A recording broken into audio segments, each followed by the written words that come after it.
Et en ligne avec nous, Hasni Abidi, politologue, spécialiste du monde arabe. Merci d'être avec nous sur TV5 Monde.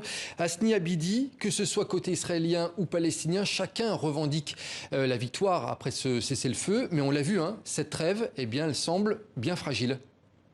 Oui, c'est une trêve très fragile parce qu'elle ne repose sur rien. Elle se repose sur un engagement de part et d'autre donc de ne pas revenir à l'escalade. En quelque sorte, c'est une accalmie contre une accalmie. Il n'y a pas d'engagement et surtout les éléments essentiels déclencheurs de ces hostilités, à savoir l'esplanade des mosquées et la situation du quartier Sheikh Jarrah, n'ont pas été traités ou probablement il y a très peu d'informations qui ont filtré sur justement le sort de ces lieux dans les tractations futures. Vous dites par là que les thèmes centraux n'ont pas été réglés au final, c'est ça ?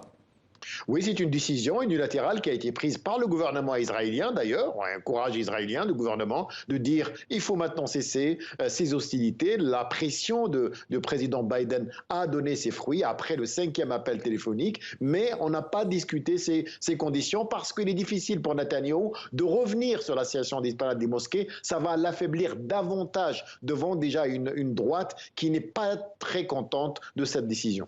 Vous parlez de Joe Biden, Hasni Abidi, mais pourtant l'Égypte a joué un rôle essentiel dans cette trêve. Ah oui, l'Égypte a été boudée par l'arrivée de Biden. L'Égypte de celui-ci a été un petit peu boudée. Aujourd'hui, on voit bien que l'Égypte a acquis une nouvelle légitimité d'abord de son pouvoir et parce que c'est le seul État qui est en mesure de parler à la fois au Hamas, mais aussi au djihad islamique. Il y a toute la mouvance, en quelque sorte, ce qu'on appelle de la résistance islamique à Gaza et qui est aussi en mesure de parler avec Israël puisqu'elle entretient d'excellentes relations diplomatiques avec Netanyahou, puisque l'Égypte est le premier pays à avoir signé un accord de paix, mais aussi l'Égypte entretient de très bonnes relations avec l'autorité palestinienne de Mahmoud Abbas, même si la figure de Mahmoud Abbas est très contestée et fragilisée en ce moment.